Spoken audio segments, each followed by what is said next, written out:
Hi guys, welcome back to my channel. My name is Jen and this is Jen's Happy Home, and this week I am sharing with you all things Disney related as we are planning for or possibly already at our Walt Disney World trip.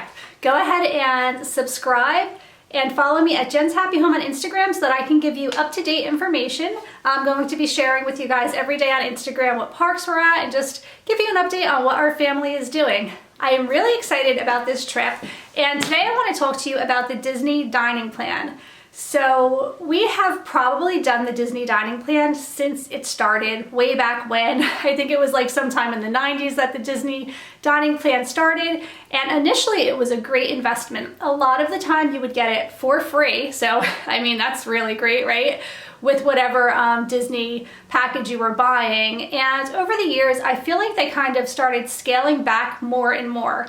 And I'll talk to you a little bit about why we're going to try to do without it this year. And give this video a thumbs up if you want an update after our trip in regards to if it worked out for us or not. So basically, for a family of 5, the total cost of the dining plan was $2,418.18 to the penny. So that's approximately $300 a day. We're going to be there 8 nights, so you get 8 credits for each dining experience. So basically what you're going to get with the dining plan is you get a table service every day, 2 snacks every day, and 1 counter service every day. So for the 8 nights that we're there, we get 8 credits for a table service, 8 credits for a counter service, and then we get 2 snack credits per day.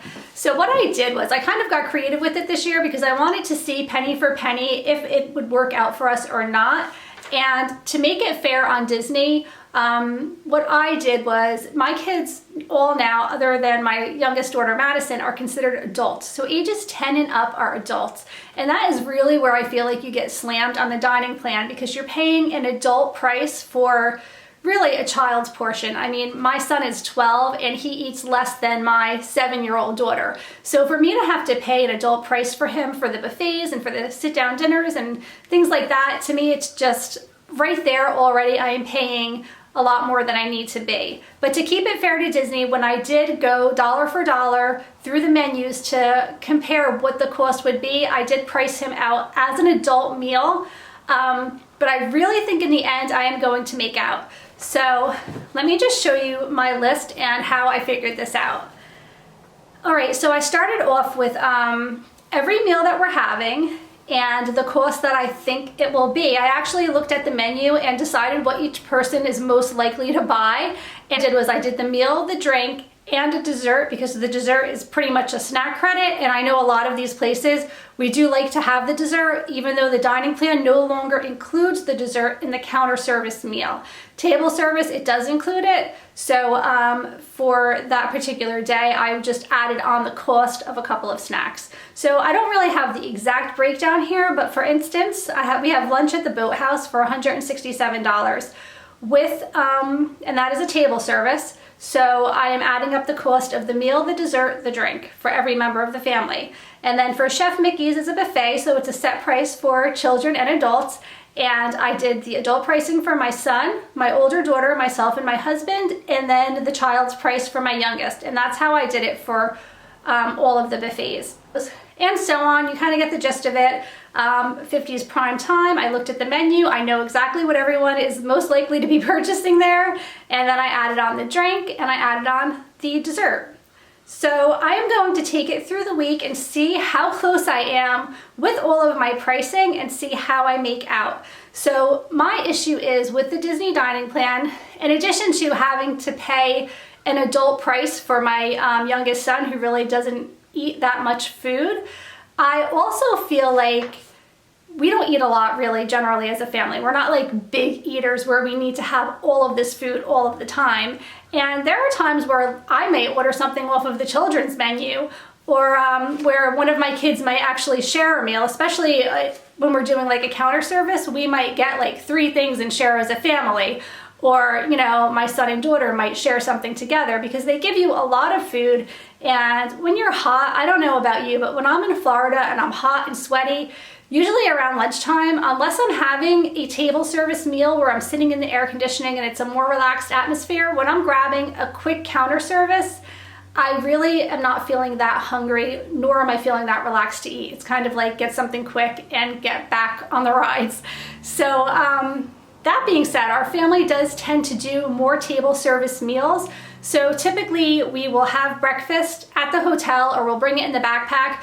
We are the type of family that gets up really early in the morning and gets to the parks as soon as possible to take advantage of the early morning hours before the park gets really crowded. So we'll just have like granola bars, fruit, maybe we'll have a quick bowl of cereal in the room. We'll bring our coffee with us on the go as we're, on the bus or the monorail waiting on the line. We just have our coffee with us and maybe some snacks. So breakfast is never really an issue.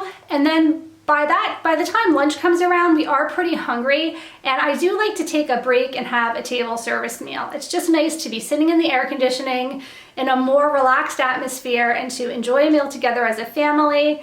And then after that, we'll go back to the hotel and relax a little while and then make it back in time for our dinner reservations. So we're not really ever using very many counter service meals. And when we had gone a couple of years ago, we ended up with so many extra counter service meals that we were able to flip-flop over to snack credits. And I believe we got like 3 snack credits for each counter service meal. And I had so many snack credits to use. I think I had like over 30 snack credits to use. Our last day, we were like trying to catch a flight, and I just remember the anxiety of just randomly grabbing cookies and cake pops and all different kinds of stuff in the gift shop just to use all of those snack credits. And at that point, I said to myself, I never want to do this again. I don't like the pressure of the credit system where I was constantly going to the front desk and saying, how many more credits do I have? Or did I overuse my table services and I have too many counter services and I didn't use all my snacks? It was just a lot of pressure. So I think in an effort to take away the pressure of worrying about credits and just tracking everything that we eat, I'm really curious to see how we make out in the end. And we're not going to really cut corners. We're going to eat everything that we had already anticipated. So we're going during the Food and Wine Festival. And that is the one thing where I think I may be gypping myself, because I believe when you go to all of the kiosks at the Food and Wine Festival, you can use a snack credit for that. So in this event, I may actually use a lot of snack credits because that is how we have our lunch in Epcot the couple of times that we're there.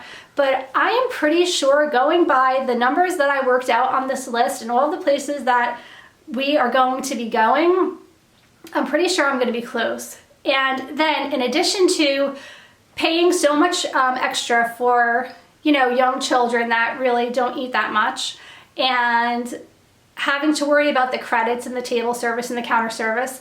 And another issue I always have is, because we do so little counter services and many more table services, I end up having to pay out of pocket for a couple. So this time I'll have to pay out of pocket for actually 3 of our dining experiences. So once I use all of my dining credits, not counter service or snack, just all of my table service dining, I'm going to have to pay approximately $167 to dine at the Boathouse, $245 for the California Grill, and $145 for Be Our Guest Restaurant. So that's in addition to the $2,400 of the Disney dining plan. So in the end, it's going to be a grand total of nearly $3,000 in dining. So just keep that in mind. If I do it with the dining plan, it's going to be $2,957 on food. Now, I am pretty sure if I just buy what I want, when I want, snacks, table services, drinks, whatever it is, I am pretty darn sure we're not going to come close to that price. So that being said, I am excited to save all of my receipts on this trip and let you guys know exactly where I am at the end. So again, give this a thumbs up if you want to see, what happens when we just completely cut out the dining plan this year and go ahead and just tally up all of our dining throughout the week and see how we make out. The way that I figured it out, it's already a savings of about $500 by not doing the dining plan, and that's taking into consideration using adult pricing for my son, which won't be the case. And you know what? There's a lot of times that I won't even have the adult pricing. Or my daughter, my oldest daughter, who's a teenager, she might want like chicken nuggets or something small from the kids menu, like a little cheeseburger or something. So I'm pretty sure that it's gonna work out in the end to our benefit, but I am anxious to find out for myself, and I will let you know. If you guys are using the dining plan, I would love to know if you have any tips or tricks to making it more valuable to you. I know they have different levels, so you could do like 2 counter services a day and no table services, or you could do the 2 table services a day and cut out the counter service. Actually, I think you still get like a counter service, 2 table services, something like that. But it was a lot more money. I mean, like a lot more. So I just don't think, however I slice it, I don't think it's gonna work out to our benefit. But if you think it's worth it and you've had good experiences with it, I would love to know in the comments down below. Let me know what your thoughts are on the Disney dining plan. The one thing I have to say is I rather enjoy not stressing about what I'm paying for food when it's prepaid. It kind of feels like a more of an all-inclusive thing that you have going on, because you just have your, Magic Band and you scan it and you get what you want all week long. It's never an issue. But then it's just such a silly sense of security, because my credit card's linked to my Magic Band anyway, so I could still just scan my band. It's just hitting my credit card rather than taking the credits away from the dining plan. So I don't know. You guys let me know what you think. Thank you so much for watching. I am so excited to share all of our Disney planning with you this week. Don't forget to follow me on Instagram so I can give you live updates every day, what we're doing, join in on the fun, and have a great week. Take care, bye.